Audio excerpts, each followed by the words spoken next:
ಜೈ Hind. SSC GD 2025 ಎಕ್ಸಾಮ್ಗೆ prepare ಆಗುವಂತಹ ಅಭ್ಯರ್ಥಿಗಳಿಗೆ ನಮ್ಮ ಯೂಟ್ಯೂಬ್ ಚಾನೆಲ್ದಲ್ಲಿ ಈಗಾಗಲೇ ನಿಮಗೆ ಗೊತ್ತಿರುವ ಹಾಗೆ ಹಿಂದಿ ಫ್ರೀ ಕ್ಲಾಸಸ್ಗಳು ನಡೆದಿವೆ. ಇವತ್ತು ನಾವು 11ನೇ ಕ್ಲಾಸ್ ಅನ್ನು ಡಿಸ್ಕಷನ್ ಮಾಡೋಣ. ಈ ಒಂದು 11ನೇ ಕ್ಲಾಸ್ ಅಲ್ಲಿ ಯಾವ ಟಾಪಿಕ್ ಇದೆ ಅದನ್ನ ನೋಡಿ ಸಂಪೂರ್ಣವಾಗಿ ಅದರ ಬಗ್ಗೆ ವಿವರಣೆಯನ್ನ ತಿಳಿದುಕೊಂಡು 20 ಕ್ವಶನ್ಸ್ ಗಳನ್ನ ಇವತ್ತು ಆ ಟಾಪಿಕ್ ಮೇಲೆ ನಾವು ಲೇಟೆಸ್ಟ್ ಆಗಿರುವಂತಹ 20 ಕ್ವಶನ್ಸ್ ಗಳನ್ನ ಸಾಲ್ವ್ ಮಾಡ್ತಾ ಹೋಗೋಣ. ಅಂದ್ರೆ 2024ರಲ್ಲಿ ಬಂದಿರುವಂತಹ ಕ್ವಶನ್ಸ್ ಗಳನ್ನ ಸಾಲ್ವ್ ಮಾಡೋಣ. ಸೊ ಈಗ 10 ಟಾಪಿಕ್ಸ್ಗಳು ಮುಗಿದಿವೆ. ಇದು 11ನೇ ಟಾಪಿಕ್ ಇದೆ, 11ನೇ ಕ್ಲಾಸ್. ಸೊ ಕಂಪ್ಲೀಟ್ ಆಗಿ ನೋಡ್ರಿ, ನಿಮಗೆ ಯೂಸ್ಫುಲ್ ಆಗುತ್ತೆ. ನಾವು ಈಗಾಗಲೇ ನಿಮಗೆ ಹೇಳಿದ ಹಾಗೆ SSC GD ಹಿಂದಿ ಕ್ಲಾಸಸ್ಗಳು ಫ್ರೀ ಆಗಿ ಮಾಡ್ತೀವಿ ಅಂತ ಹೇಳಿದ್ವಿ. ಸೊ ಫ್ರೀ ಆಗಿ ಮಾಡ್ತಾ ಇದ್ದೀವಿ. ಇನ್ನೂ ಕೆಲವೇ ಇದು 11ನೇ ಟಾಪಿಕ್ ಒಂದು ಮುಗಿತಂದ್ರೆ ಇನ್ನೂ ಒಂದು 5 ಟಾಪಿಕ್ಗಳು ಉಳಿತವೆ. 4-5 ಟಾಪಿಕ್ ಉಳಿತವೆ. ಅವುಗಳನ್ನು ಕೂಡ ನಾನು ಬೇಗನೆ ಮಾಡಿ ನಿಮಗೆ ಅಪ್ಲೋಡ್ ಮಾಡಿ ಕಳಿಸ್ತಾ ಇದ್ದೇನೆ. ಓಕೆನಾ? ಅದ್ರ ಜೊತೆಗೆ ನೀವು ಇದುವರೆಗೆ ನಮ್ಮ ಚಾನೆಲ್ ಅನ್ನು ಸಬ್ಸ್ಕ್ರೈಬ್ ಮಾಡದೇ ಇದ್ರೆ ಸಬ್ಸ್ಕ್ರೈಬ್ ಬಟನ್ ಮೇಲೆ ಕ್ಲಿಕ್ ಮಾಡಿ. ಅದ್ರ ಜೊತೆಗೆ ಬೆಲ್ ಐಕನ್ ಅನ್ನು ಸಹ ಕ್ಲಿಕ್ ಮಾಡಿ ಇದೇ ರೀತಿಯಾದಂತಹ ವಿಡಿಯೋಸ್ಗಳ ನೋಟಿಫಿಕೇಶನ್ ಅನ್ನ ಪಡೆಯಲು. SSC GD 2025 ಎಕ್ಸಾಮ್ಗೆ ಪ್ರಿಪೇರ್ ಆಗ್ತಾ ಇರುವಂತಹ ಅಭ್ಯರ್ಥಿಗಳಿಗೆ ನಮ್ಮಲ್ಲಿ ಕಂಪ್ಲೀಟ್ ಆಗಿರುವಂತಹ ಕೋರ್ಸ್ ಅವೈಲೇಬಲ್ ಐತಿ. ಇದು ಸಂಪೂರ್ಣವಾಗಿ ನಿಮಗೆ ಕನ್ನಡ ಭಾಷೆಯಲ್ಲಿ ಅವೈಲೇಬಲ್ ಇರ್ತೈತಿ. ಇದರಲ್ಲಿ ನಿಮಗೆ ಎಲ್ಲ ಸಬ್ಜೆಕ್ಟ್ಗಳ ರೆಕಾರ್ಡೆಡ್ ಕ್ಲಾಸಸ್ಗಳು ಸಿಗ್ತಾ ಇದಾವು. ಅಂತಂದ್ರೆ GK, ಮ್ಯಾಥ್ಸ್, ರೀಸನಿಂಗ್, ಇಂಗ್ಲಿಷ್ ಈ 4 ವಿಷಯದ ರೆಕಾರ್ಡೆಡ್ ಕ್ಲಾಸಸ್ಗಳು ಇರ್ತಾ ಇದಾವು. ಈಗಾಗಲೇ ಹಿಂದಿ ಅಂತೂ ನಿಮಗೆ ಫ್ರೀ ಕ್ಲಾಸಸ್ಗಳು ನಡೀತಾ ಇದಾವು. ನಮ್ಮ ಯೂಟ್ಯೂಬ್ ಚಾನೆಲ್ದಲ್ಲಿ ಅವುಗಳನ್ನ ನೋಡ್ಕೋಬಹುದು. ನೀವು PDF ಹಿಂದಿದ್ದು ಫ್ರೀ ಆಗಿ ನಾವು ನಮ್ಮ ಟೆಲಿಗ್ರಾಮ್ ಗ್ರೂಪ್ದಲ್ಲಿ ಶೇರ್ ಮಾಡ್ತೀವಿ. ಅಲ್ಲಿ ನೀವು ಅದನ್ನ ಡೌನ್ಲೋಡ್ ಮಾಡ್ಕೋಬಹುದು. ಹಿಂದಿಯ ಒಂದು PDF ಡೌನ್ಲೋಡ್ ಮಾಡ್ಕೊಳ್ಳಿಕ್ಕೆ ನಮ್ಮ ಟೆಲಿಗ್ರಾಮ್ಗೆ ಜಾಯ್ನ್ ಆಗ್ರಿ. ಟೆಲಿಗ್ರಾಮ್ದ ಲಿಂಕ್ ಇರುವಂಥದ್ದು ಕೆಳಗೆ ವಿಡಿಯೋದ ಡಿಸ್ಕ್ರಿಪ್ಷನ್ ಬಾಕ್ಸ್ ಅಲ್ಲಿ ಐತಿ, ಅಲ್ಲಿ ಹೋಗಿ ಜಾಯ್ನ್ ಆಗ್ರಿ. ಈ ಒಂದು ಪ್ಯಾಕೇಜ್ ಅಲ್ಲಿ ರೆಕಾರ್ಡೆಡ್ ಕ್ಲಾಸಸ್ಗಳು, PDF ನೋಟ್ಸು, ಆಮೇಲೆ ಮಾಕ್ ಟೆಸ್ಟು, ಎಲ್ಲ previous year question paper, proper ಆಗಿರುವಂಥ ಗೈಡೆನ್ಸು ಎಲ್ಲನೂ ಕೂಡ ನಿಮಗೆ ಇದರಲ್ಲಿ ಅವೈಲೇಬಲ್ ಇರ್ತೈತಿ. ಸೊ ಇದನ್ನ ನೀವು ಪ್ಯಾಕೇಜ್ ಅನ್ನ ತೆಗೆದುಕೊಂಡು ನಿಮ್ಮ ತಯಾರಿನ ನಡೆಸಬಹುದು. ಇದು ಓನ್ಲಿ 999 ರುಪೀಸ್ದಲ್ಲಿದೆ. ಸೊ ನೀವು ಜಾಯ್ನ್ ಆಗಬಹುದು. ಹೆಚ್ಚಿನ ಮಾಹಿತಿಗಾಗಿ ಇಲ್ಲಿ ಕೆಳಗೆ ಕೊಟ್ಟಿರುವಂಥ ನಂಬರ್ಗೆ ಕಾಂಟ್ಯಾಕ್ಟ್ ಮಾಡಬಹುದು. 8861927838 ನಂಬರ್ಗೆ ಕಾಂಟ್ಯಾಕ್ಟ್ ಮಾಡ್ರಿ.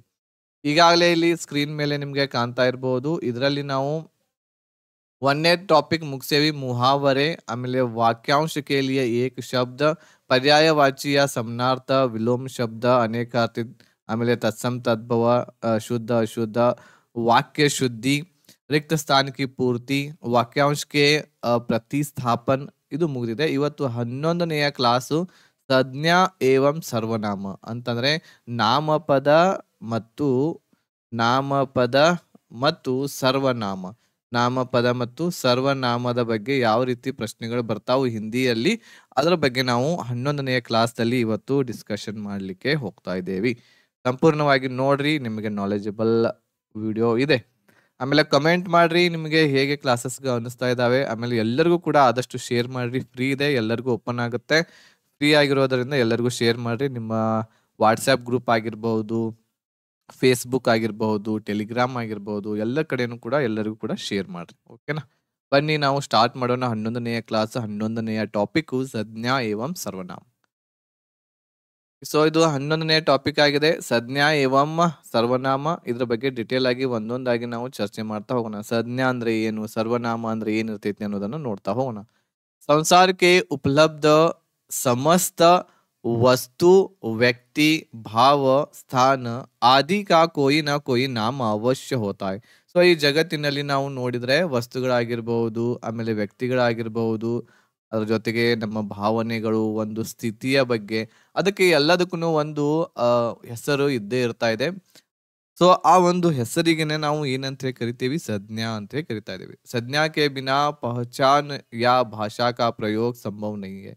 ಸೊ ಈ ಒಂದು ನಾಮಪದದ ಈ ನಾಮಪದ ಇರ್ಲಿಲ್ಲ ಅಂತಂದ್ರೆ ಯಾರನ್ನಾದ್ರೂ ಕೂಡ ನಾವು ಗುರುತಿಸುವುದಾಗಿರ್ಬಹುದು, ಭಾಷೆಯ ಪ್ರಯೋಗ ಆಗಿರ್ಬಹುದು, ಅದು ಸಾಧ್ಯ ಆಗೋದಿಲ್ಲ.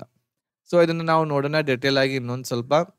ಈಗಾಗಲೇ ನಿಮ್ಗೆ ಗೊತ್ತಿರಬಹುದು, ಸಿಂಪಲ್ ಆಗಿ ಹೇಳಬೇಕು ಅಂತಂದ್ರೆ ಹೆಸರನ್ನು ಸೂಚಿಸುವ ಪದಕ್ಕೆ ನಾವು ನಾಮಪದ ಅಂತ ಕರಿತಾ ಇದ್ದೇವೆ, ಸಿಂಪಲ್ ಆಗಿ ಹೇಳೋದಾದ್ರೆ.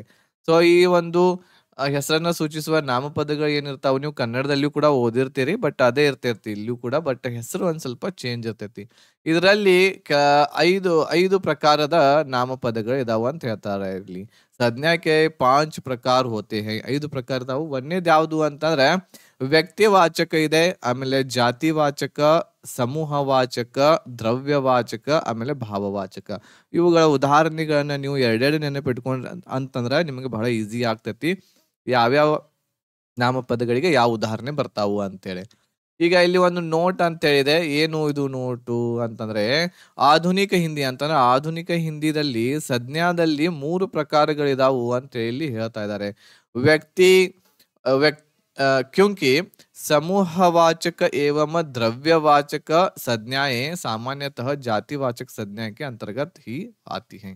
ಅಂದ್ರೆ ಸಮೂಹವಾಚಕ ಏನಿದಾವು ಇದೊಂದು, ಆಮೇಲೆ ದ್ರವ್ಯವಾಚಕ, ಇವು ಎರಡುಗಳು ಎದೊಳಗೆ ಬರ್ತಾವು, ಜಾತಿವಾಚಕದೊಳಗನ ಬರ್ತಾವು ಅಂತ ಹೇಳಿ ಆಧುನಿಕ ಹಿಂದಿಯಲ್ಲಿ 3 ಪ್ರಕಾರ ಇದಾವ ಅಂತ ಹೇಳ್ತಾರೆ. ಬಟ್ ನಾವು 5 ಪ್ರಕಾರದ ಸಂಜ್ಞಾಗಳನ್ನ ನೋಡ್ಬೇಕಾಗ್ತೈತಿ ನಾಮಪದಗಳು. ಈಗ ಒಂದೊಂದಾಗಿ ನೋಡ್ತಾ ಹೋಗೋಣ. ವ್ಯಕ್ತಿವಾಚಕ ಮೊದಲ ನೋಡೋಣ. जिस शब्द से किसी विशेष व्यक्ति, वस्तु या ಸ್ಥಾನ के नाम का बोध हो. ಯಾವುದೇ ಒಂದು ಶಬ್ದ ಇರುವಂತದ್ದು ಅದು ವ್ಯಕ್ತಿಯನ್ನ ಅಥವಾ ವಸ್ತುವನ್ನ ಅಥವಾ ಒಂದು ಸ್ಥಳವನ್ನ ಹೇಳುವಂತಹ ಅದು ನಾಮಪದ ಇತ್ತು ಅಂತಂದ್ರ, ವ್ಯಕ್ತಿ, ಸ್ಥಳ, ವಸ್ತುವನ್ನ ಹೆಸರನ್ನ ಹೇಳುವಂತಹ ಶಬ್ದಗಳು ಏನಿರ್ತಾವಲ್ಲ ಅವು ಎಲ್ಲವುಗಳು ವ್ಯಕ್ತಿವಾಚಕಗಳು ಆಗಿರ್ತವೆ. ಉದಾಹರಣೆಗೆ ಮಹಾತ್ಮ ಗಾಂಧಿ, ಇದು ವ್ಯಕ್ತಿಯ ಹೆಸರಿದೆ. ದಿಲ್ಲಿ ಇರುವಂತದ್ದು ಇದು ಏನು ಅಂತಂದ್ರೆ ಒಂದು ಸ್ಥಳದ ಹೆಸರ ಇದೆ. ಆಮೇಲೆ ರಾಮಾಯಣ ಅನ್ನುವಂಥದ್ದು ಇದು ಒಂದು ಗ್ರಂಥದ ಹೆಸರು. ಈ ರೀತಿ ಇರುವಂತದ್ದು ಅವುಗಳಿಗೆ ನಾವು ವ್ಯಕ್ತಿವಾಚಕ ಅಂತ ಕರಿತಾ ಇದ್ದೇವೆ. ಜಾತಿವಾಚಕ ಸಂಜ್ಞಾ ನೋಡೋಣ. ಏನು ಅಂತಂದ್ರೆ ಜಿಸ್ शब्द से किसी एक जाति या वर्ग के सभी प्राणियों अथवा वस्तुओं का बोध हो.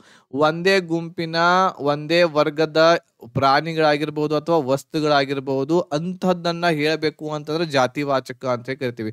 ಉದಾಹರಣೆಗೆ ಲಡಕ ಅಂತಂದ್ರೆ ಹುಡುಗರು.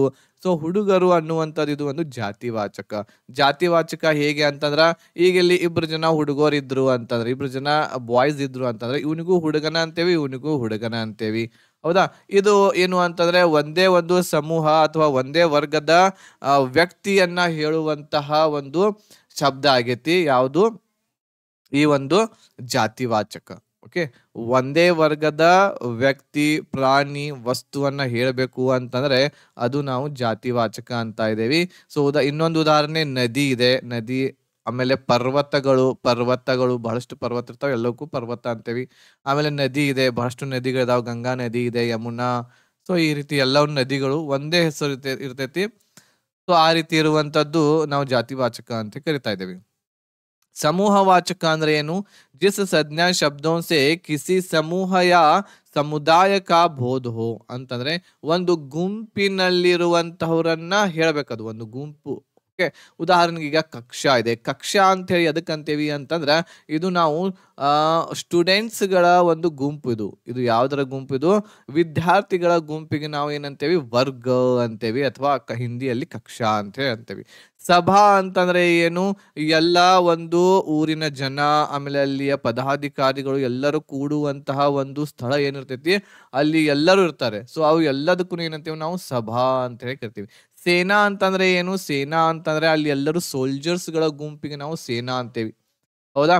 ಸೈನಿಕರ ಗುಂಪಿಗೆ ಏನಂತೇವಿ? ಸೇನಾ ಅಂತೇವಿ. ಸೊ ಇದು ಸೈನಿಕರು ಒಂದೇ ಒಂದು ಸಮೂಹದವರವರು, ಒಂದೇ ಒಂದು ಗುಂಪಿನವರು. ಆ ಎಲ್ಲ ಒಂದು ಗುಂಪಿಗೆ ನಾವು ಸೇನಾ ಅಂತೇವಿ. ಸೊ ಒಂದೇ ಕ್ಯಾಟಗರಿಯ ಬಹಳಷ್ಟು ಜನ ಇದ್ರು ಅಂತಂದ್ರ ಅವರಿಗೆ ಏನಂತೇವಿ? ಒಂದು ಗುಂಪು ಇದೆ ಅಂತ ತಿಳ್ಕೊರಿ. ಇದು ಒಂದು 10-20 ಜನರದ ಒಂದು ಗುಂಪಿದೆ. ಈ ಗುಂಪಿಗೆ ಒಂದು ಏನ್ ಮಾಡ್ತೀವಿ ಅಂತಂದ್ರ ನಾವು ಹೆಸರನ್ನ ಕೊಟ್ಟಿವಿ ಅಂತಂದ್ರ ಅದು ಏನು ಅಂತಂದ್ರ ಸಮೂಹವಾಚಕ ಆಗ್ತೈತಿ. ಈಗ ದ್ರವ್ಯವಾಚಕ ನೋಡೋಣ. ದ್ರವ್ಯವಾಚಕ ಬಹಳ ಈಸಿ ಇರ್ತೈತಿ. ಇಲ್ಲಿ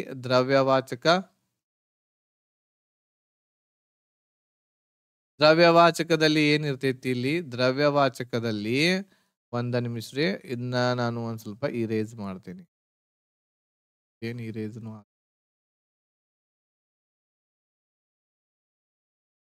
ಬಿಡ್ರಿ.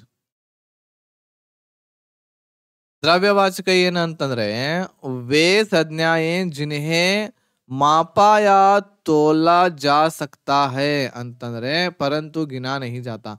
ಸೊ ಎಂತಹ ನಾಮಪದಗಳು ಇರ್ತಾವ ಅಂತಂದ್ರೆ ಇವು ಅವುಗಳನ್ನ ನಾವು ಅಳತೆ ಮಾಡಬಹುದು ಮತ್ತು ಅವುಗಳನ್ನ ತೂಕ ಮಾಡಬಹುದು. ಬಟ್ ಎಣಸಾಕ ಬರಂಗಿಲ್ಲ. ಗಿನಾ ನಹಿ ಜಾತ, ಅವುಗಳನ್ನ ಎಣಸಾಕ ಬರಂಗಿಲ್ಲ.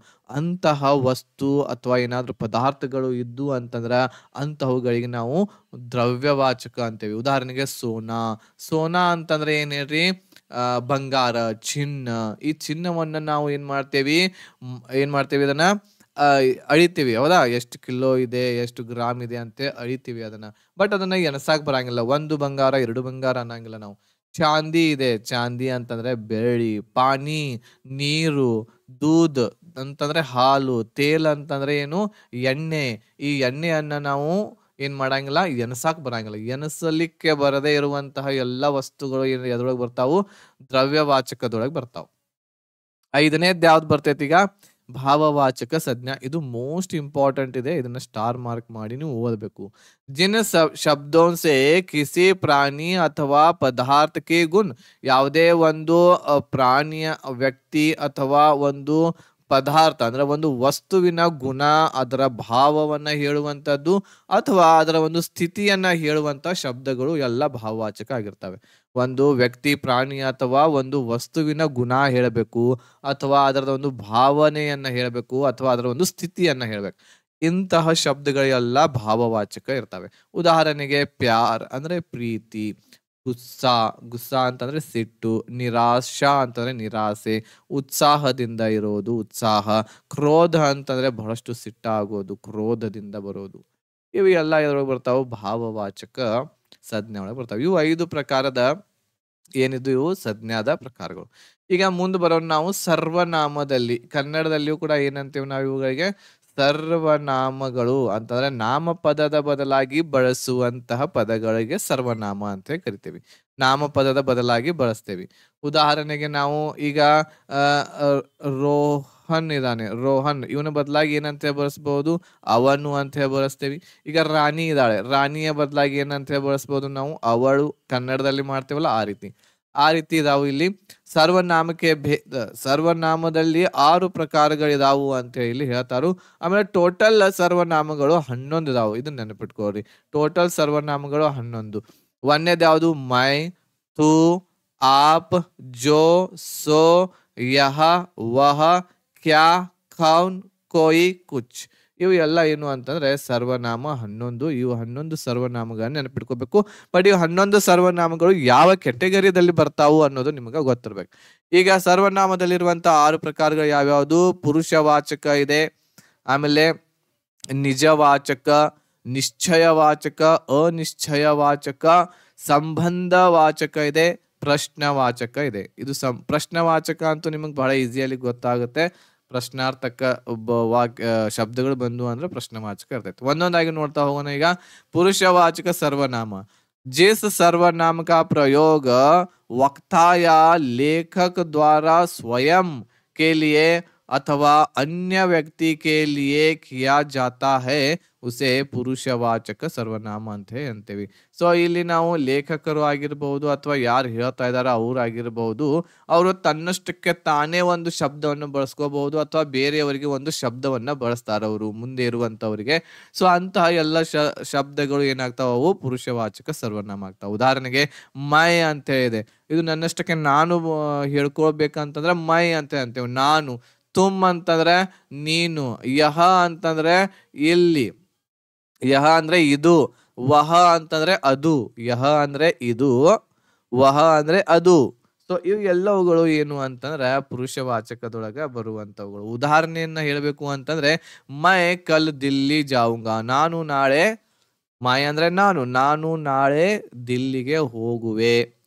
ತುಮ್ ಏಕ್ ಬಹಾದೂರ್ ಲಡ್ಕೆ ಹೋ, ನೀನು ಒಬ್ಬ ಬಹದ್ದೂರ್ ಅಂತಂದ್ರೆ ಏನು? ಧೈರ್ಯಶಾಲಿ ಹುಡುಗ ಇದೀಯಾ. ಈ ರೀತಿ ಪುರುಷವಾಚಕ ಸರ್ವನಾಮಕ್ಕೆ 3 ಭೇದ. ಅಂದ್ರೆ ಪುರುಷವಾಚಕದೊಳಗೂ ಕೂಡ 3 ಪ್ರಕಾರಗಳು ಬರ್ತಾವೆ. ಒಂದನೇದು ಉತ್ತಮ ಪುರುಷ, ಮಧ್ಯಮ ಪುರುಷ, ಅನ್ಯ ಪುರುಷ. ಅಂದ್ರೆ ಇದ್ರೊಳಗ ಇಂಗ್ಲಿಷ್ ದೊಳಗೆ ನಾವು ಕಲ್ತಿರ್ತೀವಿ ಫಸ್ಟ್ ಪರ್ಸನ್, ಸೆಕೆಂಡ್ ಪರ್ಸನ್ ಮತ್ತು ಥರ್ಡ್ ಪರ್ಸನ್ ಅಂತೇಳಿ. ಹೌದಾ? ಇಂಗ್ಲಿಷ್ ದೊಳಗೆ ಕಲ್ತಿರ್ತೇವಿ, ಕನ್ನಡದೊಳಗೂ ಕೂಡ ಇರ್ತಾವೆ. ಉತ್ತಮ ಪುರುಷ ಅಂದ್ರೆ ಜಿಸ್ ಸರ್ವನಾಮ ಕಾ ಪ್ರಯೋಗ वक्ता स्वयं के बारे में ಬತಾನೆ ಕೇಲಿ ಅಂದ್ರ ನಮ್ಮಷ್ಟಕ್ಕೆ ನಾವು ಹೇಳ್ಕೋಬೇಕು ಅಂತಂದ್ರ ಇವು ಎರಡುಗಳನ್ನ ಯೂಸ್ ಮಾಡ್ತೇವಿ. ಒಂದನೇದ್ದು ಮೈ ಇದೆ, ಆಮೇಲೆ ಹಮ್ ಇದೆ. ಮೈ ಅಂತಂದ್ರೆ ಏನು? ನಾನು. ಹಮ್ ಅಂತಂದ್ರೆ ಏನು? ನಾವು. ಇವು ಏನ್ ಬರ್ತಾವು? ಉತ್ತಮ ಪುರುಷರೊಳಗೆ ಬರ್ತಾವ ಇವು. मध्यम पुरुष ಅಂತಂದ್ರ जिस सर्वनाम का प्रयोग वक्ता सुनने वाले ವ್ಯಕ್ತಿ के लिए ಅಂತಂದ್ರ ಮುಂದೆ ಯಾರು ನಮ್ಮ ಮಾತನ್ನ ಕೇಳಿಸ್ಕೊಳಕತ್ತಾರಲ್ಲ ಅವ್ರ ಬಗ್ಗೆ ಹೇಳಬೇಕು ಅಂತಂದ್ರ ಇವುಗಳನ್ನ ಬಳಸ್ತೇವಿ. ಅಂತವುಗಳು ಮಧ್ಯಮ ಪುರುಷ ಸರ್ವನಾಮಗಳು ಆಗಿರ್ತವೆ. ಉದಾಹರಣೆಗೆ ತೂ ಇದೆ. ತೂ ಅಂತಂದ್ರ ನೀನು. ತುಮ್ ಅಂತಂದ್ರ ನೀವು. ಆಪ್ ಅಂತಂದ್ರೂ ಕೂಡ ಏನಾಗ್ತೈತಿ? ನೀವು ಅಂತ ಹೇಳಿ ಆಗ್ತೈತಿ. ಇಲ್ಲಿ ಎರಡು ಬಳಸ್ತೇವೆ ನಾವು, ಮೂರು ಈ ರೀತಿ. ತೂ, ತುಮ್, ತುಮ್ ಅಂತಂದ್ರೂ ಕೂಡ ನೀನು ಆಗುತ್ತೆ. ಬಟ್ ಆಪ್ ಅಂತಂದ್ರೆ ಇವುಗಳನ್ನ ನಾವು ಏನು ಬಹುವಚನದಲ್ಲಿ ನೀವು ಅಂತ ಹೇಳಿ ಬಳಸ್ತಾ ಇದ್ದೇವೆ. ತೂ, ತುಮ್, ಆಪ್ ಇವು ಮಧ್ಯಮ ಪುರುಷ ಅಂತ ಹೇಳಿ ನೆನಪಿಟ್ಕೊಳ್ರಿ. ಅನ್ಯ ಪುರುಷ ಅಂತಂದ್ರೆ जिस सर्वनाम का प्रयोग वक्ता किसी तीसरे ವ್ಯಕ್ತಿ ಮೂರನೇ ಅವನ್ಯ ಬಗ್ಗೆ ಹೇಳಬೇಕು ಅಂತಂದ್ರೆ ಅನ್ಯ ಪುರುಷವನ್ನ ಬಳಸ್ತೇವೆ ನಾವು. ಯಹ, ವಹ, ಏ, ವೇ ಅಂತ ಹೇಳಿ ನಾವು ಏನ್ ಮಾಡ್ತೀವಿ? ಇವುಗಳನ್ನ ಬಳಸ್ತೇವೆ. ಯಹ ಅಂತಂದ್ರೆ ಇದು, ಅದು, ಅವನು, ಅವಳು. ಸೊ ಈ ರೀತಿ ಏ, ವೇ ಅಂತ ಹೇಳಿ ಈ ರೀತಿ ನಾವು ಇಲ್ಲಿ ಏನ್ ಮಾಡ್ತೀವಿ? ಬಳಸ್ತೇವೆ. ಅವರು, ಅವನು, ಅವಳು, ಆಮೇಲೆ ಅವರು, ಇವುಗಳೆಲ್ಲ ಎದ್ರೊಳಗೆ ಬರ್ತಾವು? ಆಮೇಲೆ ಇದು, ಅದು, ಇವು ಎಲ್ಲ ಎದ್ರೊಳಗೆ ಬರ್ತಾವು? ಅನ್ಯ ಪುರುಷದೊಳಗೆ ಬರ್ತಾವ. ಅಂದ್ರೆ ಮೂರನೇ ವ್ಯಕ್ತಿಯ ಬಗ್ಗೆ ಹೇಳಬೇಕಾದ್ರೆ ನಾವು ಅನ್ಯ ಪುರುಷವನ್ನ ಬಳಸ್ತೇವೆ. ಇವು ಮೂರು ಪ್ರಕಾರದ ಪುರುಷಾರ್ಥಕ ಏನು ಪುರುಷ ವಾಚಕ ಸರ್ವನಾಮದಲ್ಲಿ ಬರುವಂತಹ ಮೂರು ಪ್ರಕಾರಗಳು. ओके, ಈಗ नेक्स्ट निजवाचक सर्वनाम ಹೇಗಿರ್ತೈತಿ? जिन सर्वनाम शब्दों का प्रयोग वक्ता स्वयं के लिए करता है ಅಂತಂದ್ರೆ ನಮ್ಮಷ್ಟಕ್ಕೆ ನಾವು ಬಳಸ್ಕೊಳ್ಳುವಂತಹ ಕೆಲವೊಂದಿಷ್ಟು ಪದಗಳಿರ್ತಾವೆ. ಅವುಗಳಿಗೆ ನಾವು ನಿಜವಾಚಕ ಅಂತ ಹೇಳಿ ಕರಿತೀವಿ. ಉದಾಹರಣೆಗೆ ಆಪ್ ಆಗಿರಬಹುದು, ಸ್ವಯಂ, ಅಪ್ನೆ ಆಪ್, ನನ್ನಷ್ಟಕ್ಕೆ ನಾನು ಅಂತ ಹೇಳಿ ಇರ್ತಿ. तुम्हें यह काम स्वयं करना होगा. ಸ್ವಯಂ ಅನ್ನುವಂಥದ್ದು ಏನಿದು? ನಿಜವಾಚಕ ಸರ್ವನಾಮ ಆಗುತ್ತೆ. ಸೊ ಇಲ್ಲಿ ನಿಜವಾಚಕ ಸರ್ವನಾಮ ಸ್ವಯಂ. ಸ್ವಯಂ ಅಂತಂದ್ರ ಸ್ವಂತ, ಸ್ವಂತ ನೀನ ಮಾಡ್ಬೇಕಂತಾರಲ್ಲ ಕೆಲಸ, ಹಂಗ. ಈಗ ಮೈ ಅಪ್ನೆ ಆಪ್ ಸೆ ಹಿ ಹಿಂದಿ ಸೀಖ್ ಗಯಾ. ನಾನು ನನ್ನಷ್ಟಕ್ಕೆ ನಾನು, ಅಪ್ನೆ ಆಪ್ ಅಂತಂದ್ರೆ ನನ್ನಷ್ಟಕ್ಕೆ ನಾನು ಹಿಂದಿಯನ್ನ ನಾನು ಕಲತೆ. ಇವು ಎಲ್ಲ ಏನ್ ಬರ್ತಾವು? ನಿಜವಾಚಕ ಸರ್ವನಾಮ. ಇಲ್ಲಿ ಏನು ಉದಾಹರಣೆಗಳಿದಾವಲ್ಲ ಅವುಗಳನ್ನ ನೆನಪಿಟ್ಕೊಂಡ್ಬಿಡ್ರಿ ನೀವು. ಎಲ್ಲದಕ್ಕೂ ಬಹಳ ಈಸಿ ಆಗತ್ತೆ ನಿಮ್ಗೆ. ಮುಂದೆ ನೋಡ್ರಿ, ಇಲ್ಲಿ ನಿಶ್ಚಯವಾಚಕ ಸರ್ವನಾಮ ಅಂತ ಹೇಳಿ. ನಿಶ್ಚಯ ಅಂತಂದ್ರ ಇದು ಡೆಫಿನೆಟ್ಲಿ ಅಂತ ಹೇಳುವಂಥದ್ದು. जिस सर्वनाम से वक्ता की किसी वस्तु का निश्चित ನಿಶ್ಚಿತ ಬೋಧ ಹೋ. ಅಂದ್ರೆ ಒಂದು ವಸ್ತುವಿನ ಬಗ್ಗೆ, ಒಂದು ವಸ್ತು ಇದೆ ಅಂತೇಳಿ ನಿಶ್ಚಯವಾಗಿ ಖರೆ ಹೇಳುವಂಥದ್ದು, ಓಕೆ, ಡೆಫಿನೆಟ್ ಹೇಳುವಂತಹದ್ದು ಆಗಿತ್ತು ಅಂತಂದ್ರೆ ಅವಾಗ ನಾವು ನಿಶ್ಚಯವಾಚಕ ಸರ್ವನಾಮಗಳನ್ನ ಬಳಸ್ತೇವೆ. ಉದಾಹರಣೆಗೆ ಯಹ. ಯಹ ಅನ್ನುವಂಥದ್ದು ಇದು ಏನು ಅಂತಂದ್ರೆ ಸಮೀಪ ಇರುವಂತಹ ವಸ್ತುಗಳಿಗೆ ಬಳಸ್ತೇವೆ. ಸಮೀಪ ಇರುವಂತಹ ವಸ್ತುಗಳಿಗೆ ಯಹ. ವಹ ಅಂತಂದ್ರೆ ಯಾವಾಗ ಬಳಸ್ತೇವೆ ನಾವು ಇದನ್ನ? ದೂರ ಇರುವಂತಹ ವಸ್ತುಗಳನ್ನ ಹೇಳಬೇಕು ಅಂತಂದ್ರೆ ವಹ ಬಳಸ್ತೇವೆ. ಓಕೆ, ವೇನು ಕೂಡ ಇದೆ. ಇದು ಏನ್ ಮಾಡ್ತೇವಿ ಅಂತಂದ್ರೆ ನಾವು ಬಹುವಚನ ರೂಪದಲ್ಲಿ ಇದನ್ನ ಬಳಸ್ತೇವೆ. ಯಹ ಪುಸ್ತಕ ಹೈ. ಇದು ಪಾಸ್ ಕಿ ವಸ್ತುವನ್ನ ಹೇಳ್ಬೇಕಂದ್ರ, ಸಮೀಪದ ವಸ್ತುಗಳನ್ನ ಹೇಳ್ಬೇಕಂದ್ರ ಯಹ ಪುಸ್ತಕ ಹೈ, ಇದು ಪುಸ್ತಕ ಇದೆ. ವಹ ಅಚ್ಚಿ ಪುಸ್ತಕ ಹೈ, ಅದು ಒಳ್ಳೆಯ ಪುಸ್ತಕ ಇದೆ. ವಹ ಪೆನ್ ಮೇರಾ ನಹಿ ಹೈ, ಅದು ಪೆನ್ ನಂದು ಇಲ್ಲ. ಈ ರೀತಿ ನಾವು ಇವು ಯಹ, ವಹ ಅನ್ನುವಂಥದ್ದು, ಯಹ, ವಹ, ವೇ ಅನ್ನುವಂಥದ್ದು ಇವು ನಿಶ್ಚಯವಾಚಕ ಸರ್ವನಾಮ. ಈಗ ಅನಿಶ್ಚಯ ಅಂತಂದ್ರೆ ಏನು? ನಿಶ್ಚಿತವಾಗಿ ಹೇಳಕ ಆಗಂಗಿಲ್ಲ ಏನೈತಿ ಅನ್ನೋದು. ಅದರ ಅಂತಹ ವಸ್ತು, ಅಂತಹ ಶಬ್ದಗಳು ಅನಿಶ್ಚಯವಾಚಕ ಸರ್ವನಾಮಗಳು ಆಗ್ತವೆ. ಉದಾಹರಣೆಗೆ ಕೋಯಿ, ಯಾರೋ, ಕುಚ್ ಏನೋ, ಈ ರೀತಿ ಕೋಯಿ ಯಾರೋ ಅಂತ ಹೇಳ್ತೇವಿ. ಕುಚ್ ಅಂತಂದ್ರೆ ಏನೋ, ಏನೋ ಒಂದು, ಯಾರೋ ಒಬ್ರು, ಈ ರೀತಿ ಬಳಸ್ತೇವೆ ವಾಕ್ಯದಲ್ಲಿ. ಅಂತಹವುಗಳು ಅನಿಶ್ಚಯವಾಚಕ ಸರ್ವನಾಮಗಳು ಆಗಿರ್ತವೆ. ಉದಾಹರಣೆಗೆ ಐಸಾ ನ ಹೋ ಕಿ ಕೋಯಿ ಆ ಜಾಹೆ. ಯಾರಾದ್ರೂ ಈ ರೀತಿ ಆಗ್ಬಾರ್ದು, ಯಾರು ಬಂದ್ರೆ ಅಂತ ಹೇಳಿದ್ರೆ, ಕೋಯಿ ಅಂದ್ರೆ ಯಾರೋ ಬರ್ಬಾರ್ದು, ಈಗ ಆಗ್ಬಾರ್ದು ಅಂತ ಹೇಳ್ತೇವಲ್ಲ ಆ ರೀತಿ. ಆಮೇಲೆ ಘೀ ಮೇ ಕುಚ್ ಮಿಲಾ ಹೈ ಅಂದ್ರ ಏನೋ ತುಪ್ಪದಲ್ಲಿ ಏನೋ ಏನೋ ಮಿಕ್ಸ್ ಆಗಿದೆ. ಕೋಯಿ ಆ ರಹಾ ಹೈ ಯಾರೋ ಬರುತ್ತಿದ್ದಾರೆ. ಈ ಕೋಯಿ, ಕುಚ್, ಕೋಯಿ ಇವು ಎಲ್ಲವುಗಳು ಅನಿಶ್ಚಯವಾಚಕ ಸರ್ವನಾಮಗಳು. ಇವು ಎಲ್ಲ ನೆನಪಿಟ್ಕೋಬೇಕು ನೀವು ಉದಾಹರಣೆಗಳು. संबंधवाचक सर्वनामಗಳು जिस सर्वनाम से दो व्यक्ति या वस्तु के बीच परस्पर संबंध ಸ್ಥಾಪಿತ ಯಾ ಪ್ರಕಟ ಹೋ ಎರಡು ವ್ಯಕ್ತಿಗಳ ನಡುವೆ ಏನು ಅಂತಂದ್ರೆ ಸಂಬಂಧ ಇರುವುದನ್ನ ಹೇಳಬೇಕು ಅಂತಂದ್ರೆ ಕೆಲವೊಂದಿಷ್ಟು ಶಬ್ದಗಳನ್ನ ಬಳಸ್ತೀವಿ, ಅಂತವುಗಳಿಗೆ ಸಂಬಂಧವಾಚಕ ಸರ್ವನಾಮ ಅಂತ ಕರಿತಾ ಇದ್ದೇವೆ. ಉದಾಹರಣೆಗೆ ಈಗಿಲ್ಲಿ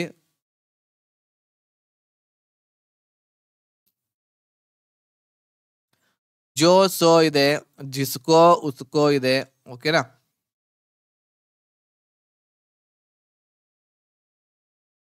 ಜೋ ಜೋ ಬೋಗೆ ಸೋ ಕಾಟೋಗೆ. ಏನು ನೀವು ಬಿತ್ತುತ್ತೀರಿ ಅದು ನೀವು ಪಡ್ಕೋತೀರಿ ಅಂತ. ಜೋ ಬೋಗೆ ಸೋ ಕಾಟೋಗೆ, ಏನು ನೀವು ಬಿತ್ತುತ್ತೀರಿ ಅದ ನಿಮ್ಗೆ ಸಿಗುತ್ತಂತ. ವಹ ಕೌನ್ ಹೈ ಜೋ ರೋ ರಹಾ ಹೈ, ಅದು ಯಾರಲ್ಲಿ ಅಳ್ತಾ ಇದ್ದಾರೆ ಅಂತ ಇದರ ಅರ್ಥ. ಜೋ ಕಲ್ ಆಯೇಗಾ ಸೋ ಇನಾಮ್ ಪಾಯೇಗಾ, ನಾಳೆ ಯಾರು ಬರ್ತಾರೋ ಅವರು ಪ್ರಶಸ್ತಿ ಪಡಿತಾರೆ, ಬಹುಮಾನ ಪಡಿತಾರೆ ಅಂತ. ಈ ರೀತಿ ಜೋ ಸೋ ವಹ ಜೋ ಜೋ ಸೋ ಇವು ಎಲ್ಲವೂ ಎದ್ರಾಗ ಬರ್ತಾವು, ಸಂಬಂಧವಾಚಕ ಸರ್ವನಾಮಗಳನ್ನ ಹೇಳ್ತವೆ. ಆರನೇದು ಪ್ರಶ್ನವಾಚಕ ಸರ್ವನಾಮಗಳು. ಪ್ರಶ್ನೆಗಳನ್ನ ಸೂಚಿಸುವಂತಹ ಶಬ್ದಗಳು ಏನಿರ್ತಾವು ಪ್ರಶ್ನವಾಚಕ ಸರ್ವನಾಮ ಇರ್ತಾವು. ಕೌನ್ ಅಂತಂದ್ರೆ ಯಾರು, ಕಹಾ ಅಂದ್ರೆ ಎಲ್ಲಿ, ಕ್ಯಾ ಅಂದ್ರೆ ಏನು, ಇವು ಎಲ್ಲ ಬರ್ತಾವ. ತುಮ್ ಕಹಾ ಜಾ ರಹೆ ಹೋ, ನೀನು ಎಲ್ಲಿ ಹೋಗ್ತಾ ಇದ್ದೀಯಾ. ವಹಾ ಕೌನ್ ಖಡಾ ಹೈ, ಅಲ್ಲಿ ಯಾರು ನಿಂತಿದ್ದಾರೆ. ತುಮ್ ಕ್ಯಾ ಖಾ ರಹೆ ಹೋ, ನೀನು ಏನು ತಿನ್ನುತ್ತಿದ್ದೀಯಾ. ಇವು ಎಲ್ಲ ಏನು ಅಂತಂದ್ರೆ ಪ್ರಶ್ನವಾಚಕ ಸರ್ವನಾಮಗಳು ಆಗಿರ್ತವೆ. ಸೊ ಇದು ಸರ್ವನಾಮದ ಬಗ್ಗೆ. ಈಗ ಹಿಂದಿನ ವರ್ಷ 2024ರಲ್ಲಿ ಕೇಳುವಂತಹ ನಾವು ಉದಾಹರಣೆಗಳನ್ನ, ಪ್ರಶ್ನೆಗಳನ್ನ 20 ಚರ್ಚೆಯನ್ನ ಮಾಡ್ತಾ ಹೋಗೋಣ. ವಿಡಿಯೋವನ್ನ ಪಾಸ್ ಮಾಡ್ರಿ, ಕಮೆಂಟ್ ಮಾಡ್ರಿ ನಿಮ್ಮ ಆನ್ಸರ್ ಏನಾಗ್ತೈತೆ ಅಂತ ಹೇಳಿ. ಒಂದೇದ್ ನೋಡ್ರಿ ಪ್ರಶ್ನೆ ಏನಿದೆ. ನಿಮ್ನ ಲಿಖಿತ ಪ್ರಶ್ನೆ में 4 विकल्पों में से इस विकल्प का चयन करें जो रिक्त स्थान के लिए सही ಭಾವವಾಚಕ ಸಂಜ್ಞಾ वाला ವಿಕಲ್ಪ है. ಭಾವವಾಚಕ ಸಂಜ್ಞೆಯನ್ನ ನಾವು ಇಲ್ಲಿ ಏನ್ ಮಾಡ್ಬೇಕು, ಆರಿಸಬೇಕಾಗಿದೆ. परिवार से उस व्यक्ति के चले जाने की ಡ್ಯಾಶ್ ಸದೈವ ಬನಿ रहेगी. ಪರಿವಾರ ಅಂದ್ರ ನಮ್ಮ ಕುಟುಂಬದಿಂದ ಆ ವ್ಯಕ್ತಿ ಹೋದ ಅಂತಂದ್ರೆ ನಮ್ಮಲ್ಲಿ ಒಂದು ಸದೈವ ಆಗಿರ್ತೈತಿ. ಏನು ಸದೈವ ಆಗಿರ್ತೈತಿ ಅಂತಂದ್ರ ಇಲ್ಲಿ ಆಪ್ಷನ್ಸ್ಗಳಲ್ಲಿ ಉಭಾರ್ ಇದೆ, ಕಾಂತಿ ಇದೆ, ಕಮಿ ಇದೆ, ಕಟುತಾ ಇದೆ. ಸೊ ಇದರಲ್ಲಿ ಕಮಿ ಅನ್ನುವಂಥದ್ದು ಇದಕ್ಕೆ ಸರಿ ಆನ್ಸರ್ ಆಪ್ಷನ್ ನಂಬರ್ ಸಿ ಆಗ್ತೈತಿ. ಸೊ ಇಲ್ಲಿ ಏನಾಗುತ್ತೆ ನೋಡ್ರಿ, ಇಲ್ಲಿ ಪರಿವಾರ ಸೇ ಉಸ್ ವ್ಯಕ್ತಿ ಕೆ ಚಲೆ ಜಾನೆ ಕಿ ಕಮಿ ಸದೈವ ಬನಿ रहेगी ಅಂತಂದ್ರೆ ಅವರ ಒಂದು ನಮ್ಗೆ ನೆನಪು ಇರ್ತೈತಿ ಅಥವಾ ಅವರನ್ನ ನಾವು ಮಿಸ್ ಮಾಡ್ಕೋತೀವಿ ಅಂತ ಅದರ ಅರ್ಥ, ನಮ್ಮ ಕುಟುಂಬದಿಂದ ಅವ್ರು ಹೋದ್ರೆ. ಎರಡನೇ ಪ್ರಶ್ನೆನು ಏನು, ಭಾವವಾಚಕ ಸಂಜ್ಞಾವನ್ನ ಇಲ್ಲಿ ಆರಿಸಬೇಕಾಗಿದೆ. ಆಜ್ ಪುಷ್ಪಾನೆ बर्तन ठीक से नहीं धोए हैं, कढ़ाई में अभी भी डैश है. ಇವತ್ತು ಪುಷ್ಪ ಎಲ್ಲ ಒಂದು ಮನೆಯಲ್ಲಿರುವಂತಹ ಪಾತ್ರೆಗಳನ್ನ ಸರಿಯಾಗಿ ತೊಳೆದಿಲ್ಲ. ಇನ್ನು ಕಡಾಯಿ ಅಂತಂದ್ರೆ ಏನು, ನಾವು ಇದನ್ನ ಮಾಡ್ತೇವಲ್ಲ, ಏನಾದ್ರೂ ಕರಿಬೇಕು ಅಂತಂದ್ರೆ ಒಂದು ಪಾತ್ರೆ ಇರ್ತೈತಲ್ಲ ಅದನ್ನ ನಾವು ಕಡಾಯಿ ಅಂತ ಹೇಳಿ ಕರಿತೀವಿ. ಅದರಲ್ಲಿ ಎಣ್ಣೆ ಹಾಕಿ ಕರಿತೀವಿ. ಸೊ ಅದು ಕಡಾಯಿ ಮೇ ಅಭಿಬಿ, ಕಡಾಯಿದಲ್ಲಿ ಇನ್ನೂವರೆಗೂ ಡ್ಯಾಶ್ ಇದೆ ಅಂತೆ. ಏನು ಡ್ಯಾಶ್ ಇದೆ, ಚಿಕನಾ ಹಟ್ ಅಂತಂದ್ರೆ ಬಹಳ ಎಣ್ಣೆ ತರ ಇರ್ತೈತಲ್ಲ ಅದನ್ನ ಚಿಕನಾ, ಸೊ ಅದನ್ನ ಏನಂತೇವಿ, ಚಿಕನಾ ಹಟ್ ಇದೆ. ಖಟಾಯಿ, ಚಿಕನಾ, ಆಮೇಲೆ ತೇಲ್. ಸೊ ಕಡಾಯಿದಲ್ಲಿ ಇನ್ನೂ ಏನಿದೆ ಅಂತಂದ್ರೆ ಚಿಕನಾ ಹಟ್ ಇದೆ, ಅಂದ್ರೆ ಇನ್ನೂ ಎಣ್ಣೆ ಪದಾರ್ಥ ಅದರಿಂದ ಹೋಗಿಲ್ಲ. ಎಣ್ಣೆ ಪದಾರ್ಥ ಇನ್ನೂ ಅದರಲ್ಲಿ ಉಳ್ಕೋತೈತ್ಲ, ಅದನ್ನ ಏನಂತೇವೆ ನಾವು ಚಿಕನಾ ಹಟ್ ಅಂತ ಇಲ್ಲಿ ನಾವು ಕರಿತಾ ಇದ್ದೇವೆ. ಇಲ್ಲಿಯೂ ಕೂಡ ಮೂರನೇ ಪ್ರಶ್ನೆಯಲ್ಲಿ ಭಾವವಾಚಕ ಸಂಜ್ಞಾವನ್ನು ನಾವು ಇಲ್ಲಿ ಆರಿಸಬೇಕಾಗಿದೆ. ಅಬ್ ಮೈ ಕಹಿ ನಹಿ ಜಾ ಸಕ್ತಾ, ಈಗ ನಾನು ಎಲ್ಲಿ ಹೋಗ್ಲಿಕ್ಕೆ ಆಗೋದಿಲ್ಲ. ಮೈ ಡ್ಯಾಶ್ ಸೆ ಚೂರು ಹೋ ಚುಕಾ ಹೋ, ನಾನು ಡ್ಯಾಶ್ ದಿಂದ ಮುರಿದು ಬಿಟ್ಟೇನಿ. ಮುರಿದು ಬಿಟ್ಟೋದ ಅಂತಂದ್ರೆ ಏನು, ದುಃಖಿ ಆಗೇನಿ ಅಂತ. ಚೂರು ಹೋ ಚುಕಾ ಹೋ. ಥಕಾನ ಅಂತಂದ್ರ ದನಿವು ಮಾಡೋದಕ್ಕೆ ಥಕಾನ ಅಂತೇವಿ, ದನಿವು ಮಾಡೋದು ಬೇರೆ. ಲಿಖ್ ಅಂತಂದ್ರೆ ಬರೀ, ಆಮೇಲೆ ಥಕಾವಟ್ ಅಂತಂದ್ರೆ ದಣಿವಾಗುವುದು, ಆಮೇಲೆ ನಾಚನ ಅಂತಂದ್ರೆ ಡ್ಯಾನ್ಸ್ ಮಾಡೋದು, ನೃತ್ಯ ಮಾಡೋದು. ಸೊ ಅಬ್ ಮೈ ಕಹಿ ನಹಿ ಜಾ ಸಕ್ತಾ, ಮೈ ಥಕಾವಟ್ ಸೇ, ನನ್ನ ದಣಿವಿನಿಂದ, ದಣಿವಿನಿಂದ. ಥಕಾನ ಅಂತಂದ್ರೆ ಬ್ಯಾರೆ, ಥಕಾನ ಅಂತಂದ್ರೆ ದಣಿವು ಮಾಡುವುದು. ಇಲ್ಲಿ ದಣಿವು ಆಗುವುದಕ್ಕೆ ಏನಂತೇವಿ, ಥಕಾವಟ್. ಥಕಾವಟ್ ಸೇ ಏನಾಗಿದೆ, ಚೂರ್ ಹೋ ಚುಕಾ ಹೂಂ. ಆಪ್ಷನ್ ನಂಬರ್ ಸಿ ಇದಕ್ಕೆ ಆನ್ಸರ್. ನೆಕ್ಸ್ಟ್ ಇಲ್ಲಿಯೂ ಕೂಡ ಭಾವವಾಚಕ ಸಂಜ್ಞಾವನ್ನು ನಾವಿಲ್ಲಿ ಆರಿಸಬೇಕಾಗಿದೆ. ಡ್ಯಾಶ್ ಮೇ ಇನ್ಸಾನ್ ಏಕದಮ್ ಬಚ್ಚಾ ಬನ್ ಜಾತಾ ಹೈ. ಡ್ಯಾಶದಲ್ಲಿ ವ್ಯಕ್ತಿ, ಡ್ಯಾಶದಲ್ಲಿ ವ್ಯಕ್ತಿ ಇರುವವನು ಚಿಕ್ಕ ಮಗು ಆಗ್ಬಿಡ್ತಾನೆ. ಎಲ್ಲಿ ಚಿಕ್ಕ ಮಗು ಆಗ್ತಾನೆ, ದಿನ್. ದಿನ್ ಅಂತಂದ್ರೆ ಹಗಲು, ಘರ್ ಅಂದ್ರೆ ಮನೆಯಲ್ಲಿ, ಬುಡಾಪೆ ಅಂತಂದ್ರೆ ಏನು, ಬುಡಾಪೆ ಅಂತಂದ್ರೆ ಮುದುಕರಾಗ್ತಾರಲ್ಲ, ಸೊ ಅದನ್ನ ವೃದ್ಧಾಪ್ಯದಲ್ಲಿ ಅಂತ ಹೇಳ್ತೇವೆ ನಾವು ಕನ್ನಡದಲ್ಲಿ, ವೃದ್ಧಾಪ್ಯ. ಆಮೇಲೆ ಪರಿವಾರ ಅಂದ್ರೆ ಕುಟುಂಬದಲ್ಲಿ. ಎಲ್ಲಿ ವ್ಯಕ್ತಿ ಇರುವಂತವನು ಚಿಕ್ಕ ಮಗು ಆಗ್ಬಿಡ್ತಾನೆ, ಬುಡಾಪೆ ಮೇ. ಎಲ್ಲಿ, ಬುಡಾಪೆ ಮೇ ಅಂತಂದ್ರೆ ವೃದ್ಧದಲ್ಲಿ, ವೃದ್ಧ ಅಂತ ಹೇಳ್ತೇವೆ ನಾವು. ಬುಡಾಪ ಅಂತಂದ್ರೆ ವೃದ್ಧ ಆಗೋದು, ವೃದ್ಧದಲ್ಲಿ ವ್ಯಕ್ತಿಯು ಚಿಕ್ಕ ಮಗು ಆಗುತ್ತಾನೆ. ಓಕೆ, 5ನೇ ಪ್ರಶ್ನೆ. ಇಲ್ಲಿಯೂ ಕೂಡ ಭಾವವಾಚಕ ಸಂಜ್ಞಾನೇ ಹೇಳಬೇಕು ನಾವಿಲ್ಲಿ. ಮೈನೆ ಅಪ್ನೆ ಮಹಾವಿದ್ಯಾಲಯ ಮೇ ಬಹುತ್ ಸೆ ಡ್ಯಾಶ್ ಕಾ ಅಧ್ಯಯನ ಕಿಯಾ ಹೈ. ನಾನು ನನ್ನ ಮಹಾವಿದ್ಯಾಲಯದಲ್ಲಿ ಬಹಳಷ್ಟು ಡ್ಯಾಶ್ ಅಭ್ಯಾಸ ಮಾಡಿದ್ದೇನೆ. ಏನ್ ಅಭ್ಯಾಸ ಮಾಡಿದ್ದೇನೆ, ಕಿತಾಬ್ ಕಿತಾಬ್ ಅಂದ್ರೆ ಪುಸ್ತಕ ಅಭ್ಯಾಸ ಮಾಡಿದ್ದೇನೆ. ಸಾಹಿತ್ಯಿಕ ಅಭ್ಯಾಸ ಮಾಡಿದ್ದೇನೆ. ಸಾಹಿತ್ಯ ಅಭ್ಯಾಸ ಮಾಡಿದ್ದೇನೆ. ಪಾಠ ಅಭ್ಯಾಸ ಮಾಡಿದ್ದೇನೆ. ಏನ್ ಅಭ್ಯಾಸ ಮಾಡ್ತೇವೆ ನಾವು, ಸಾಹಿತ್ಯ ಅಭ್ಯಾಸವನ್ನ ಮಾಡ್ತೇವೆ. ಆಪ್ಷನ್ ನಂಬರ್ ಸಿ ಇದಕ್ಕೆ ಸರಿ ಆನ್ಸರ್. माँ लक्ष्मी की कृपा से सभी को ಡ್ಯಾಶ್ ಪ್ರಾಪ್ತ ಹೋತಿ ಹೈ. ಮಾ ಲಕ್ಷ್ಮಿ, ತಾಯಿ ಲಕ್ಷ್ಮಿಯ ಒಂದು ಕೃಪೆಯಿಂದ ಎಲ್ಲರಿಗೂ ಡ್ಯಾಶ್ ಸಿಗುತ್ತದೆ, ಪ್ರಾಪ್ತಿ ಆಗುತ್ತದೆ. ಆರಾಮ್ ಪ್ರಾಪ್ತಿ ಆಗುತ್ತದೆ ಅಂತ ನೋಡ್ರಿ. ಆಮೇಲೆ ಫುಲ್ ಪ್ರಾಪ್ತಿ ಆಗುತ್ತದೆ. ಆಮೇಲೆ ಸಂಪನ್ನತಾ ಪ್ರಾಪ್ತಿ ಆಗುತ್ತದೆ. ವಿಪನ್ನತಾ ಪ್ರಾಪ್ತಿ ಆಗುತ್ತದೆ. ಇಲ್ಲಿ ಪ್ರಾಪ್ತಿ ಆಗೋದೇನು ಅಂತಂದ್ರೆ ಸಂಪನ್ನತಾ ಪ್ರಾಪ್ತಿ ಆಗೋದು. ಸಂಪನ್ನ ಅಂದ್ರೆ ಸಂಪತ್ತು ಸಿಗುವುದು ನಮಗೆ ಲಕ್ಷ್ಮಿಯಿಂದ. ಓಕೆ, ತಾಯಿ ಲಕ್ಷ್ಮಿಯಿಂದ.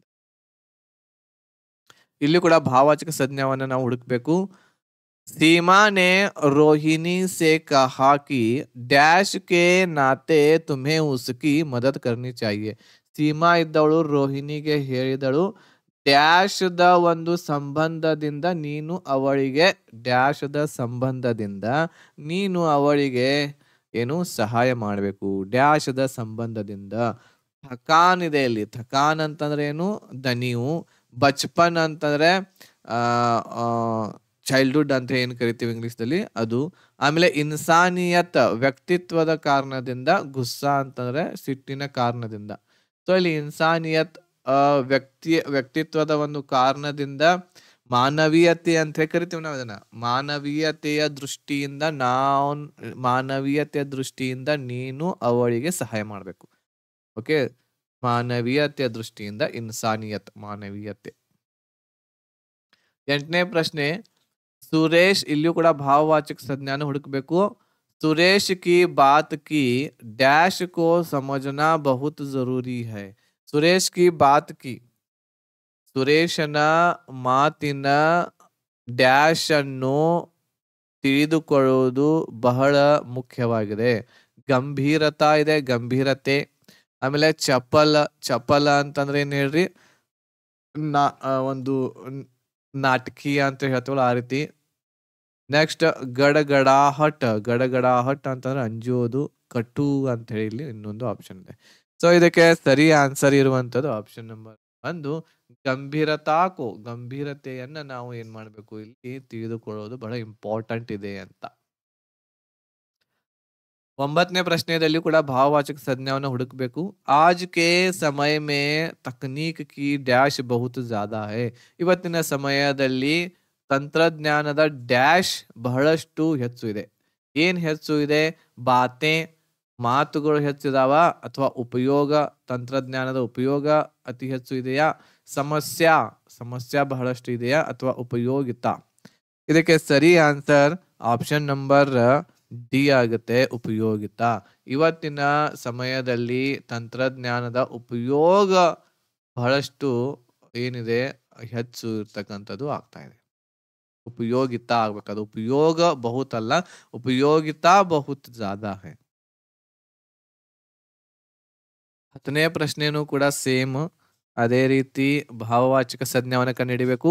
ವಹ ಬಡಾ ಹಿ ಶಾಂತ ಲಡ್ಕಾ ಹೈ, ಅವನು ಬಹಳ ಶಾಂತ ಹುಡುಗ ಇದ್ದಾನೆ. ಡ್ಯಾಶ್ ಸೆ ಉಸ್ಕಾ ದೂರ ದೂರ ತಕ್ ಕೋಯಿ ನಾತಾ ನಹಿ, ಡ್ಯಾಶ್ ದಿಂದ ಅವನ ದೂರದವರೆಗೆ ಯಾವುದೇ ಸಂಬಂಧ ಇಲ್ಲ. ಯಾವುದಕ್ಕೆ ಸಂಬಂಧ ಇಲ್ಲ?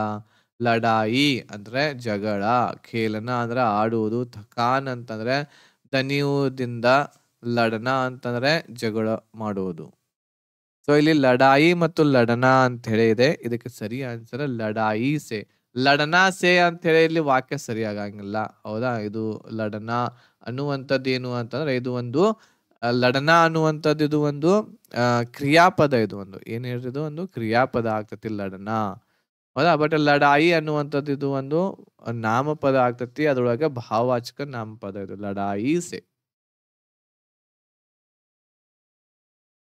ಇಲ್ಲಿ ಕೂಡ ಭಾವವಾಚಕ ಸಂಜ್ಞಾವನ್ನ ಕಂಡುಹಿಡಿಬೇಕು.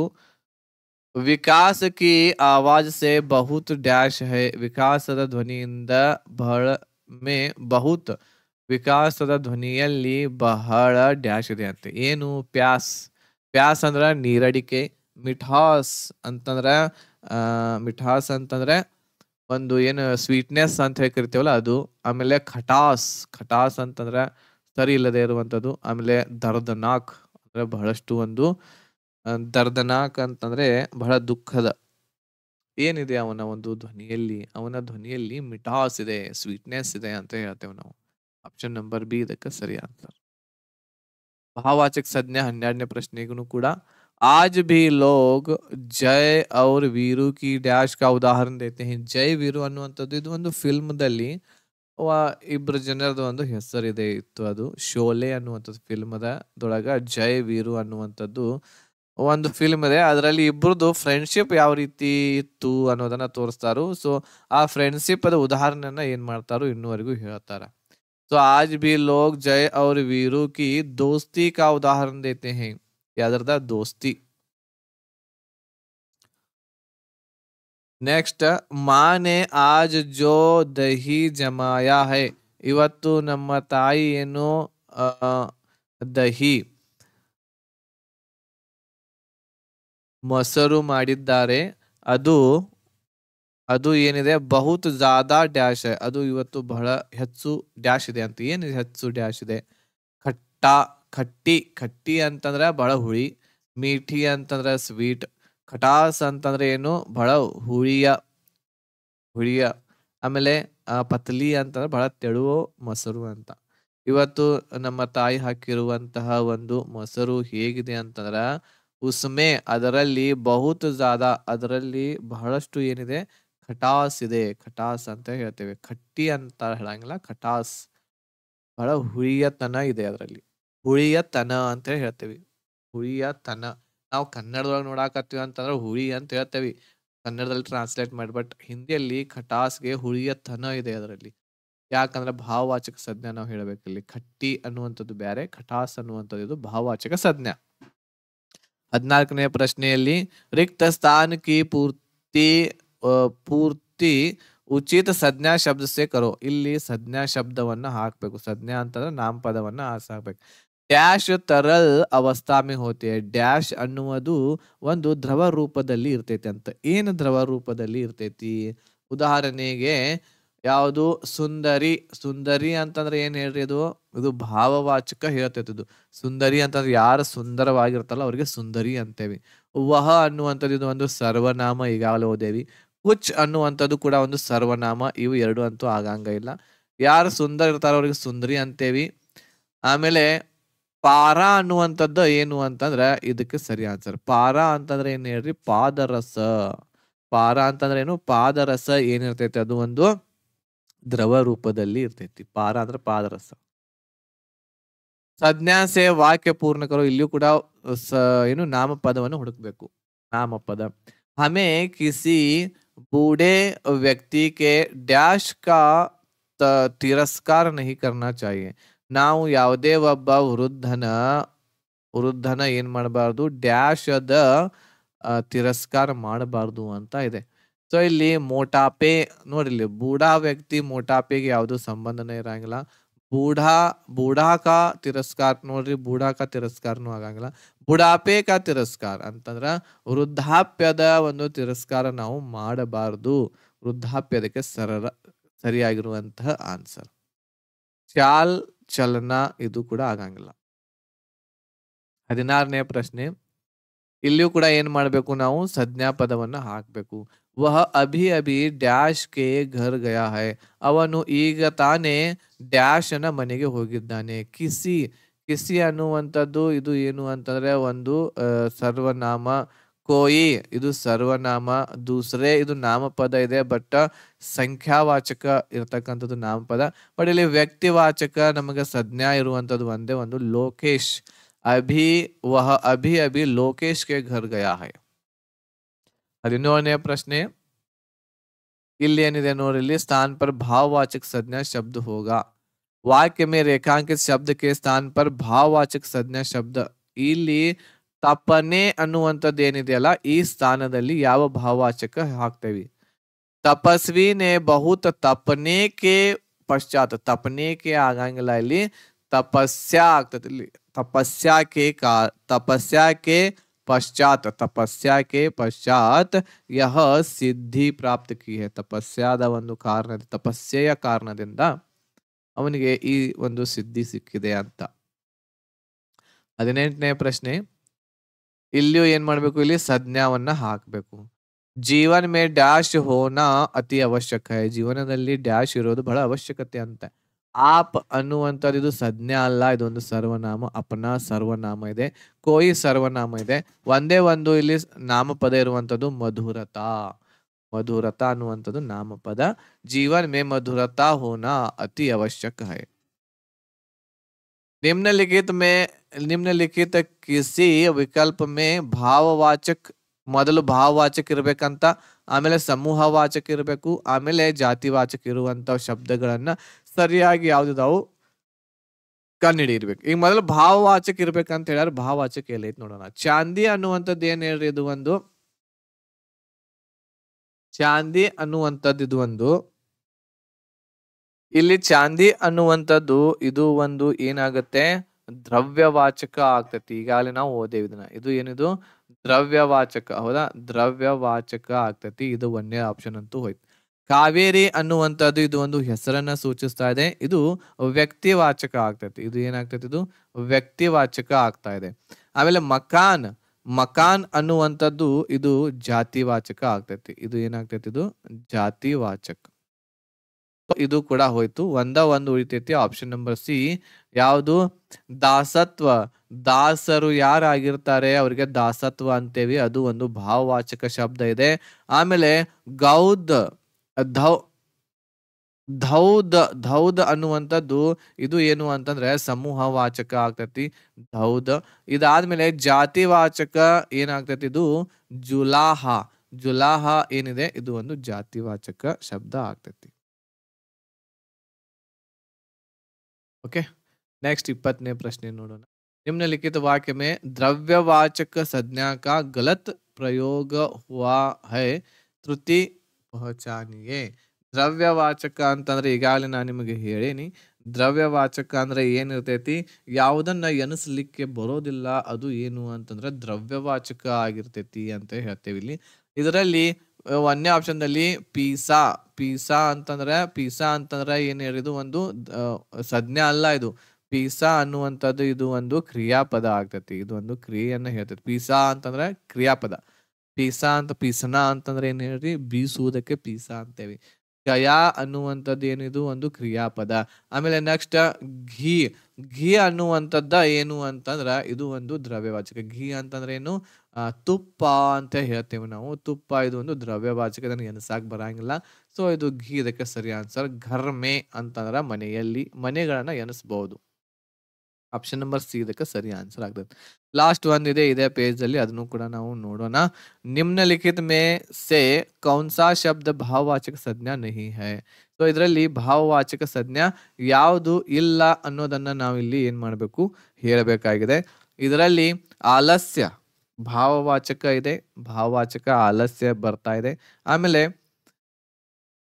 ನೆಕ್ಸ್ಟ್ ಸಮೃದ್ಧಿನೂ ಇದು ಒಂದು ಭಾವವಾಚಕ. ಲಘುತನೂ ಕೂಡ ಏನಾಗುತ್ತೆ, ಇದು ಭಾವವಾಚಕ ಆಗುತ್ತೆ. ಸಜ್ಜನ್ ಅನ್ನುವಂಥದ್ದು ಇದು ಒಂದು ಭಾವವಾಚಕ ಆಗೋದಿಲ್ಲ. ಆಪ್ಷನ್ ನಂಬರ್ ಸಿ ಇದಿರ್ತಕ್ಕಂಥದ್ದು ಇದು ಸರಿ ಆನ್ಸರ್. ಇದು ನಾಮ ವಿಶೇಷಣ ಆಗ್ತತಿ. ಸಜ್ಜನ್ ನಾಮ ವಿಶೇಷಣ ಆಗ್ತತಿ. ಸೊ ಇವತ್ತು ನಾವು ಇಲ್ಲಿವರೆಗೆ 21 ಕ್ವಶನ್ಸ್ ನೋಡಿದ್ವಿ.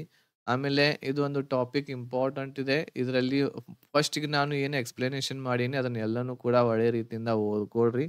ಸಂಜ್ಞಾ ಎವಂ ಸರ್ವನಾಮ್. ನಾಳೆ 12ನೇ ಕ್ಲಾಸ್, ಮುಂದಿನ ಕ್ಲಾಸ್ 12ನೇ ಕ್ಲಾಸ್ ಇರ್ತೈತಿ. ಅದು ಕೂಡ ನಿಮಗೆ ಫ್ರೀ ಆಗಿ ಸಿಗುತ್ತೆ. ಸೊ ಆದಷ್ಟು ಎಲ್ಲರಿಗೂ ಕೂಡ ಈ ಒಂದು ವಿಡಿಯೋವನ್ನ ಏನ್ ಮಾಡ್ರಿ, ಶೇರ್ ಮಾಡ್ರಿ. ಆಮೇಲೆ ಲೈಕ್ ಮಾಡದೇ ಇರ್ತಕ್ಕಂಥವ್ರು ಲೈಕ್ ಮಾಡ್ರಿ. ಆಮೇಲೆ ಕಮೆಂಟ್ ಮಾಡ್ರಿ, ನಿಮ್ಗೆ ಹೇಗೆ ಕ್ಲಾಸಸ್‌ಗಳು ಅನ್ನಿಸ್ತಾ ಇದಾವೆ, ಯೂಸ್ ಆಗ್ತಾ ಇದಾವೋ ಇಲ್ಲೋ, ತಿಳಿತಾ ಇದೆಯೋ ಇಲ್ಲೋ ಅನ್ನೋದನ್ನ ಕಮೆಂಟ್ ಮಾಡ್ರಿ. ಮತ್ತೆ ಒಂದು ಹೊಸದಾಗಿರುವಂತ ವಿಡಿಯೋದೊಂದಿಗೆ ಭೇಟಿ ಆಗ್ತೀನಿ. ಧನ್ಯವಾದಗಳು. ಜೈ ಹಿಂದ್.